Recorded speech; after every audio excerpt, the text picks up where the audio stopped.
तो आज जो है हम लीड कोड का पीओटीडी करेंगे, ठीक है। तो लीड कोड का पीओटीडी हम करेंगे, तो मैं लीड कोड खोलता हूँ, ठीक है। तो अपन लीड कोड खोल चुके हैं, इसमें हम पीओटीडी खोलते हैं, ठीक है। ये देखिए पीओटीडी खुल गया, और देखिए इसमें क्या कह रहा है कि फाइंड द पावर ऑफ के साइज सब एरेज 1। तो आपको एक ये सवाल क्या है, देखिए इसमें एक एरे दिया हुआ है नम्स नाम का, और एक इंटीजर के दिया गया है। तो इस एरे में बहुत सारा सब एरे होगा जो कि के साइज का होगा, बहुत सारा सब एरेज होगा जो कि के साइज का होगा। तो पहला सब एरे जो के साइज का होगा वो स्टार्ट कहाँ ख़त्म कहाँ पे होगा, देख लीजिए। ये पहला सब एरे है 1 2 3 जो कि के साइज का है, ठीक है। फिर दूसरा सब एरे जो कि के साइज का है 3 साइज का है, वो है 2 3 4।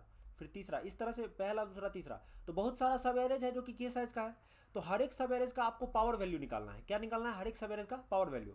अब देखिए, या तो पावर वैल्यू सब एरेज का -1 हो सकता है, या तो पावर वैल्यू उसका किसी भी सब एरेज का या तो पावर वैल्यू -1 हो सकता है, या तो सब एरेज का पावर वैल्यू उस सब एरे का मैक्सिमम एलिमेंट हो सकता है। लेकिन देखिए मैक्सिमम एलिमेंट कब होगा किसी सब एरेज का पावर वैल्यू? मैक्सिमम एलिमेंट तब होगा किसी सब एरे का पावर वैल्यू जब उस सब एरे का पहला एलिमेंट सबसे छोटा हो। यानी कि पहला एलिमेंट सबसे छोटा हो, यानी कि उस सब एरे में अगर सबसे छोटा एलिमेंट 2 है तो पहला एलिमेंट उस सब एरे का क्या होना चाहिए? 2 होना चाहिए।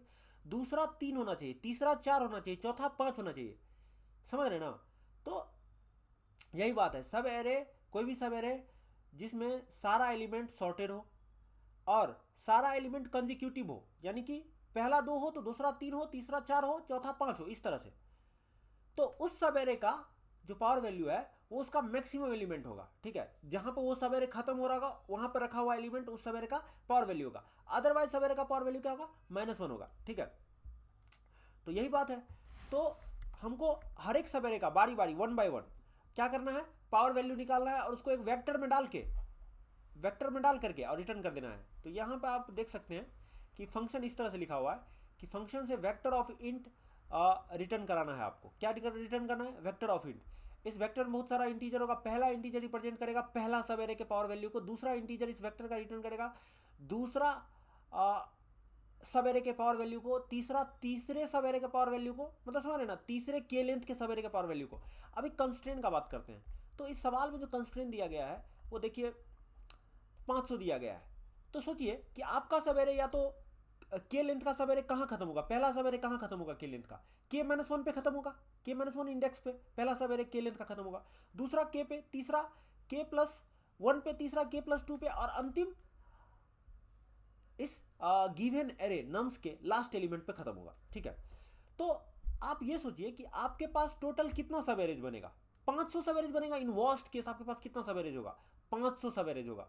और हर एक सब एरेज में एट मोस्ट कितना एलिमेंट होगा बताइए? क्योंकि एरे में ही 500 एलिमेंट है तो हर एक सब एरे में एट मोस्ट 500 एलिमेंट ही हो सकता है। तो सोचिए कि हर एक सब एरे के हर एक एलिमेंट पे अगर हम जाए, हर एक सब एरेज के हर एक एलिमेंट पे जाए, हर एक सब एरेज में कितना एलिमेंट होगा? के एलिमेंट होगा, क्योंकि के साइज के सब एरे की बात कर रहे हैं। और ऐसा कितना सब एरेज हो सकता है? 500 सब एरेज हो सकता है। तो कितना, अगर हर एक सब एरेज के हर एक एलिमेंट पे हम आइट्रेट करें तो 500 सब एरेज में कितना एलिमेंट है? 500 गुना के, तो 500 गुना के ऑपरेशन लगेगा। और के का वैल्यू कभी भी एन से बड़ा नहीं हो सकता। सब एरेज का लेंथ कभी भी एरे के लेंथ से बड़ा थोड़ी हो सकता है। तो सब एरेज का भी लेंथ, सब एरे में के का वैल्यू कितना हो सकता है? एटमोस्ट 500। तो 500 गुना 500 कितना होता है? 25 गुने 10 की पावर 4।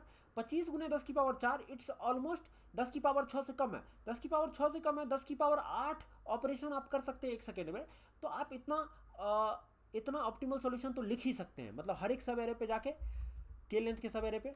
तो सोचिए आपका जो के लेंथ का सब एरे है वो कहाँ कहाँ खत्म हो सकता है? कहाँ खत्म हो सकता है? इंड हो सकता है के-1 पे से लेकर के, और इंड हो सकता है लास्ट एलिमेंट पे नम्स डॉट साइज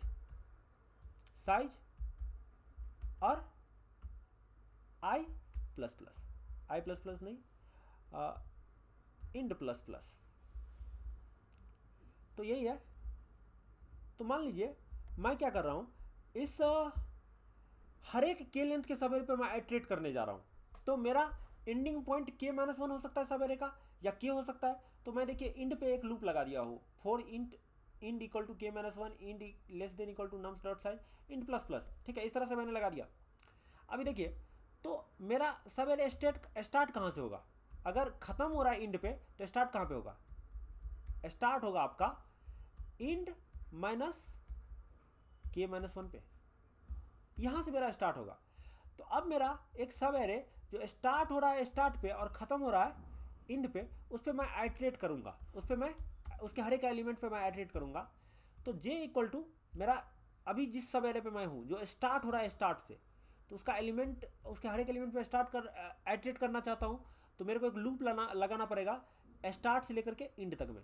तो j equal to start, j less than equal to end और जे प्लस प्लस, ऐसा मैं लिखूँगा। अभी सोचिए कि मैं कहता हूँ कि मैं एक वेरिएबल रखता हूँ इंट फ्लैग इक्वल टू 0, इसके वैल्यू को मैं 0 कर देता हूँ इस अंदर पहला वाले फोर लूप के अंदर में। मैं सोच रहा हूँ कि इस फोर लूप में कुछ ऐसा कोड लिखूँ कि फ्लैग का वैल्यू 1 हो जाए अगर ये जो सब एरे है इसका पावर वैल्यू -1 है। तो अगर इसका पावर वैल्यू -1 है तो इसका फ्लैग का वैल्यू 1 हो जाए। मैं कुछ ऐसा कोड लिखना चाहता हूँ इस फोर लूप के अंदर में, तो वो तो 1 हो जाएगा। अब क्या लिखूंगा मैं, अभी मैं इसके बारे में नहीं सोचता हूँ। अब मैं इस फोर लूप के बाद सोचिए, आपको पता होगा कि या तो फ्लैग का वैल्यू 1 होगा या तो 0 होगा। यही दो संभावना है कि फ्लैग का वैल्यू या तो 1 होगा या तो 0 होगा। अगर फ्लैग का वैल्यू 1 है, इसका मतलब ये जो सब एरे जो स्टार्ट हो रहा है स्टार्ट पे और इंड हो रहा है इंड पे, इस सब एरे का पावर वैल्यू क्या है? -1। तो इसका पावर वैल्यू हमको कहाँ पुश करना पड़ेगा? एक वेक्टर में डालना पड़ेगा। तो उसके लिए मैं एक वेक्टर बना लेता हूँ पहले से ऊपर में, वेक्टर ऑफ इंट आंसर। और इस वेक्टर में मैं बारी बारी से सारा का पावर वैल्यू पुश करते जाऊंगा। तो मैं आंसर डॉट पुश बैक क्या कर दूं बताइए? क्योंकि फ्लैग 1 है तो आपको पता है कि जिस सब एरे पे अभी हम आइट्रेट किए हैं उस सब एरे का पावर वैल्यू क्या है? -1। तो -1 मैंने पुश कर दिया। अदरवाइज फ्लैग 0 है तो इसका मतलब इसका पावर वैल्यू क्या होगा? इसका मैक्सिमम एलिमेंट। और अगर ये इसका मैक्सिमम एलिमेंट पावर वैल्यू होगा इस सब एरे का, जो कि स्टार्ट हो रहा है स्टार्ट पे और खत्म हो रहा है इंड पे, तो इसका मैक्सिमम वैल्यू भी होगा कहाँ पे? इंड इंडेक्स पे। तो मैं सीधा सीधा क्या कर सकता हूँ? Answer dot push back nums of इंड कर सकता हूँ। ठीक है। और इतना करने के बाद आप सोचिए कि इस ये जो पहला वाला फोर लूप है, इसको खत्म होने के बाद मेरा पूरा आंसर वेक्टर भर चुका होगा सारे सब एरेज के पावर वैल्यू को इसमें पुश हो चुका होगा। तो मैं इसको सिंपली रिटर्न कर सकता हूँ। लेकिन अभी हमारा कोड बचा हुआ है कि यहाँ पर हमको क्या कोड लिखना है। ठीक है।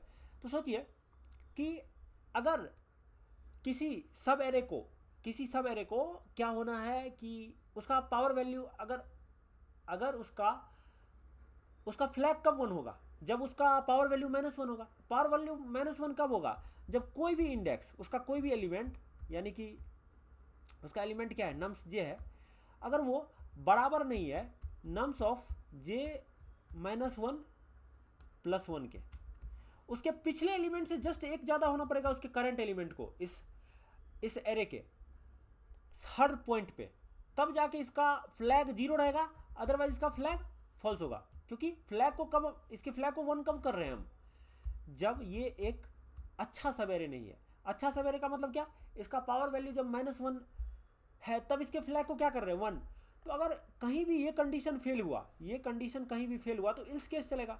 और अगर ये कंडीशन फेल होता है तो फ्लैग का वैल्यू 1 होगा। सिंपल सा बात है। लेकिन एक चीज और, ये जे इसका पहला एलिमेंट नहीं होना चाहिए। ये कंडीशन है, सब एरे का पहला एलिमेंट जे नहीं होना चाहिए। तो यहां पर अपन लिख देते हैं ना, if j is not equal to start, क्योंकि पहला एलिमेंट पे कोई रिस्ट्रिक्शन ही नहीं है। वो क्या होगा? कुछ भी हो सकता है। रिस्ट्रिक्शन है उसके बाद वाला पे कि पहला एक बार पता चल गया आपको किसी सब एरे के, तो दूसरा, तीसरा, चौथा, पांचवा, वो सब को एक कंडीशन सेटिस्फाई करना पड़ेगा। ठीक है। तो हमने ये लिख दिया, if j is not equal to start. अगर जे स्टार्ट नहीं है, यानी कि ये पहला एलिमेंट नहीं है इस सब एरे का, तो इसको ये कंडीशन सेटिस्फाई करना पड़ेगा कि इसका जो करंट एलिमेंट है वो इसके जस्ट पिछले वाले एलिमेंट से एक ज़्यादा होगा, तभी ना ये सॉर्टेड भी हुआ, तभी ना ये कंजिक्यूटिव एलिमेंट इसमें हुआ, इंक्रीजिंग भी हुआ, समझ रहे ना। तो अभी देखिए इस कोड को अगर रन कराएंगे तो ये रन करेगा। अभी मैं थोड़ा सा ऐसे कर देता हूँ ताकि पूरा कोड दिखे, तो ये देख सकते हैं आप। तो अगर मैं इसको रन कराऊँ ना तो ये रन करेगा, काम करेगा। ये वेक्टर ऑफ इंट, यहाँ पे देखिए ये इंट हमने सही से नहीं लिखा है इसके कारण, तो एक वेक्टर ऑफ इंटीजर रिटर्न करना था तो हमने एक वेक्टर ऑफ इंटीजर बनाया, आंसर इसका नाम रखा। अब इसको देखिए सबमिट करते हैं, सबमिट हो जाएगा। एक बार मैं कर चुका हूँ, पहली बार वीडियो बना रहा था, अभी देखिए हो गया एक्सेप्टेड। तो यही है, हो जाता है।